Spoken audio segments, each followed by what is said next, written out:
All right. So I guess we're live here, folks. Good to see you on here. So here's the deal. We have got a good one for you today. My name is Ryan Howe, coming to you live from here in West Michigan. I'm a business coach, works out of West Michigan. And one of the things I've been dealing with consistently has been helping businesses understand the value proposition that they offer to their customers. And right now, what we're struggling with, and I can say that definitively, when you're looking at these larger companies like Target, like Starbucks, they've lost their way. They've completely misconstrued what the value proposition that they offer, and we want to look at some of that stuff today. So with that, I hope to earn your subscription today. Let's get into this here. So I thought I'd start with actually just taking a look at the what the phrase value proposition even means. Okay, I think it's really important for us to spend some time on here. A value proposition is a concise statement that explains a unique benefit a company's product or service offers to a specific customer segment, highlighting how it solves a problem better than its competitors. And that's the key point here. So let's talk. We're going to look at articles today from CNN and what's the other one I got here? I think, well, we'll see where it's at. We got two articles today that specifically are outlining between Target and Starbucks some of the things they're dealing with, and it has to do with the value proposition. And what I would say is when you have the opportunity to look at, let's say again, Starbucks, what's the actual value proposition for going there? Do they offer you something, anything unique? Do they offer anything special? What's different about them than any other coffee shop? And it has to do with them being in what would be a mature market, and we're going to talk about that here in a second. The other piece would be Target. What's the value proposition to go into Target right now? What do they offer that is different, that solves the problems better than what you are? I can get at Walmart or any other places, Marshalls. Feel free to pick any of those locations. And that's what I would be looking at here. For the longest time, the value proposition for Target was, what was it? Not shopping at Walmart. That was the proposition. Well, now we're at the point where, uh, is that even the case now? All right, so let's take a look here. Target may have hit rock bottom. Again, this is from CNN. Again, Target's problems are intensifying. In the latest signal of trouble, the company reported sales dropping during its latest quarter, which has been dropping forever. Company sales have stagnated for about 4 years, and Target said last month that it would cut 1,000 corporate employees, roughly 8% of its global workforce. Target is betting that new CEO and investments can spark a turnaround at the company, but Wednesday quarterly financial reports showed there's no quick fix. What I go back to, folks, what does Target actually offer? What's different? Why would I be compelled to go to Target? Do they offer anything substantially different and or better experience-wise for Walmart? Again, for Target, for the longest time, their value proposition is we're not if you shop with us, you're not shopping at Walmart. That was it. Well, now, and this is something that I've talked with my wife about, and I talked with quite a few folks about. The buyers at Walmart have gotten better. There's actually the quality is seeping back into Walmart, and in ways that folks really weren't expecting.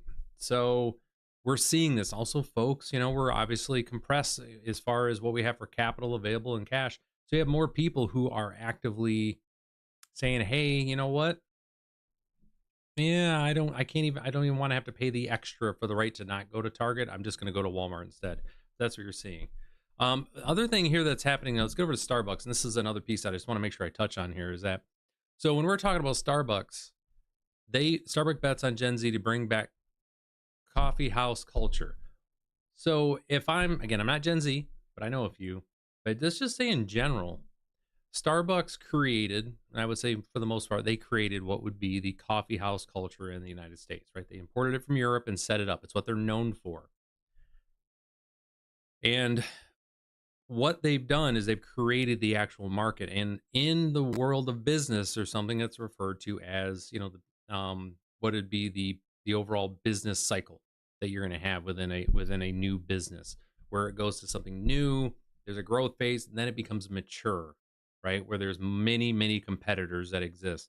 And and that's where you see the folks that were the first movers. They still have an advantage, but they struggle to be able to, one, maintain their current clients, and two, innovate in any way, shape, or form that's going to bring in new folks. And that's where we're at with Starbucks right now. And it's not Starbucks' fault per se. I just want to be clear on this.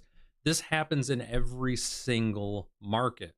Any new industry that comes out, there is going to be growth that occurs, and it's going to bring in people who are going to get into that business. Again, you can go way back in time, but let's say Sears. Sears started as the place where folks would go to buy all of their home goods, and it was just that was the spot. Sears doesn't really have that anymore, right? Because other competitors came up and did it better, offered a different value proposition for their guests, more targeted sales and services and for their guests.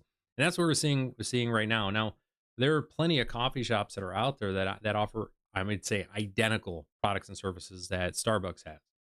And so now the question is, do I just go to Starbucks out of loyalty, or do I go to this other coffee shop because it's local? Somebody local owns them. And you're seeing that tends to be what the value proposition right now is for a lot of folks here, is that they are willing to maybe even pay a little bit more and go to a coffee shop that's owned locally. So the value proposition for Starbucks, what is it? And this is really, it goes back to all these things. That's why, as a business coach, I help businesses. Mostly, I help businesses get ready to sell. That's what I do. But I have plenty of clients that have no desire to sell. We're simply just improving their overall business. If you want to learn more about how I help businesses, go to summitbusinessguys.com. You can check that out. Um, but we spend a lot of time talking about what the differentiator is. Why are people even coming to work with you? Why do they come into the door and ask you for help? And this is what Target and Starbucks are screwing up right now. What is it? Why would I go to Target? And you are not going to get an answer that's a differentiator out of the folks from Target that is going to move the needle, is going to make any sense. It's just not going to happen. The same thing goes for the folks at Starbucks. They cannot give you again, an answer, a value proposition of why I should go to Starbucks instead of any of the other coffee shops that are available. And that's the problem. And so it doesn't matter which CEO you bring in. It doesn't matter again, Target's looking to reinvest in remodeling. They just did remodeling. That didn't help anything. So you remodel, you can adjust your overall stores. It doesn't matter unless you can talk about what it is you offer that's better. And that's where we're stuck at. So expect Starbucks and Target to continue stagnate, if not can drop in sales. They are the new CEO at Starbucks. I just don't think he's the right guy for it. We're not seeing the turnaround. In matter of fact, he's driving away and driving more of the employees to unionize, which is going to eventually hinder profits, which is going to lower the overall experience for guests that are going through there. I don't have the answer, but I will say this much. Starbucks and Target, they're just two examples of businesses that did have it for a while. They had it locked in, and then they took it for granted. They didn't keep innovating. They didn't keep track of exactly what it was that people were looking for, and they misinterpreted noise online, which in a lot of cases for what their actual guests and their guests were looking for, and they're paying for it now. Okay, so for business owners that are out there, entrepreneurs, I cannot overstate you spend as much time as possible figuring out exactly what it means to have a differentiator. You have to have that figured out, and if you can't get that figured out, you're always going to be struggling to find your way as again, the value proposition for guests to be able to be successful, be profitable down the road. Okay. So anyways, that's what we got for today, folks. Take care. I will see you next time.